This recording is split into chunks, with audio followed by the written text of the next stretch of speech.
নেটফ্লিক্সের সেরা মুক্তিপ্রাপ্ত একটা সত্য ঘটনার ওপর তৈরি একটা ওয়েব সিরিজ IC-814 কান্দাহার বিমান হাইজ্যাক। এটি ছিল ভারতের প্রথম এবং শেষ হাইজ্যাক। বিমানটি 179 জন প্যাসেঞ্জার এবং 11 জন ক্রু মেম্বার নিয়ে নেপালের কাঠমান্ডুর আন্তর্জাতিক বিমানবন্দর থেকে দিল্লির ইন্দিরা গান্ধী বিমানবন্দরে যাচ্ছিল।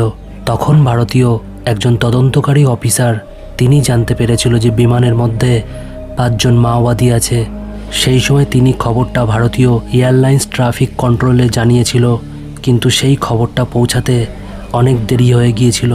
ততক্ষণে বিমানটি আকাশে উড়ান দিয়ে দেয়। এরপর প্লেনটি যখন আকাশের মাঝপথে, তখন ছিনতাইকারীরা হঠাৎ বলে ওঠে, এই প্লেনটি আমরা হাইজ্যাক করেছি, তাই কেউ কোনো রকম চালাকি করার চেষ্টা করবে না। এরপর প্লেনের ক্যাপ্টেন দেবী শরণকে তারা বলে, এই প্লেনটি কাবুলের দিকে নিয়ে চলো, নয়তো গোটা প্লেনটা বোম দিয়ে উড়িয়ে দেব।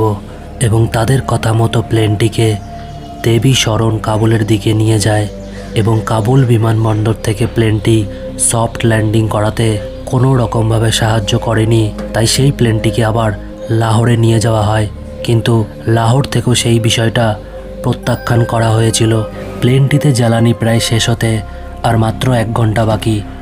তাই আবার প্লেনটিকে পাঞ্জাবের অমৃতসরের বিমানবন্দরে নিয়ে যাওয়া হয় এবং ততক্ষণে ভারতীয় র ডিপার্টমেন্ট বিষয়টি নিয়ে নড়ে চড়ে বসে।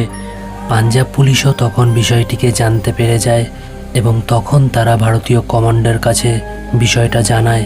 এরপর কমান্ডোরা রিফুয়েল ট্যাঙ্কার যে চালক ছিলেন সেই কর্মচারীকে তাকে বলে দেওয়া হয়, আমরা যতক্ষণ না ওই জায়গায় পৌঁছাতে পারছি ততক্ষণ তোমরা ধীরে ধীরে প্লেনটিতে রিফুয়েল করো। এবং এখানেই একটা বড়সড় ভুল হয়ে যায়। জ্বালানি ট্যাঙ্কারের চালক গাড়িটিকে জোরে চালিয়ে নিয়ে গিয়ে প্লেনের সামনে উচ্চ গতিতে ব্রেক কষে দেয় এবং প্লেনে থাকা হাইজ্যাকাররা এই বিষয়টিকে দেখে তারা বুঝতে পেরে যায়। এরপর ছিনতাইকারীরা ওই বিমানটিকে দুবাই বিমানবন্দরে নিয়ে চলে যায়। এরই মধ্যে সতনাম সিংকে একটা ছুরি দিয়ে ওই প্লেনের মধ্যে তাকে আঘাত করা হয়। যাত্রীরা তখন এই বিষয়টা দেখে তারা কান্নায় চিৎকার করতে থাকে এবং ভয়ে সবাই আতঙ্কগ্রস্ত হয়ে পড়ে। এরপর বিমানটি দুবাই বিমানবন্দরে পৌঁছানোর পর সেখানে 27 জন যাত্রী সহ আহত লোকগুলোকে ওই বিমানবন্দরে ফেলে রাখা হয়। এই রকম করে 7 দিন কেটে যায়। এরপর বিমানটি শেষমেশ 27শে ডিসেম্বর আফগানিস্তানের কান্দাহার বিমানবন্দরে অবতরণ করে এবং আফগানিস্তান সরকারের সহযোগিতায় ওই বিমানটিকে আবার 31শে ডিসেম্বর ভারতে আবার ফিরিয়ে আনা হয়। এবং বিমান হাইজ্যাকের মূল কারণ ছিল ভারতের জেলে মাসুদ আজহার সহ আরও 2 জন মাওবাদী এই ভারতের জেলে বন্দী ছিল এবং তাদের মুক্তির দাবিতে ওই প্লেনটি তারা হাইজ্যাক করেছিল। এই ছিল আজকের ওয়েব সিরিজের মূল ঘটনা বা বিষয়।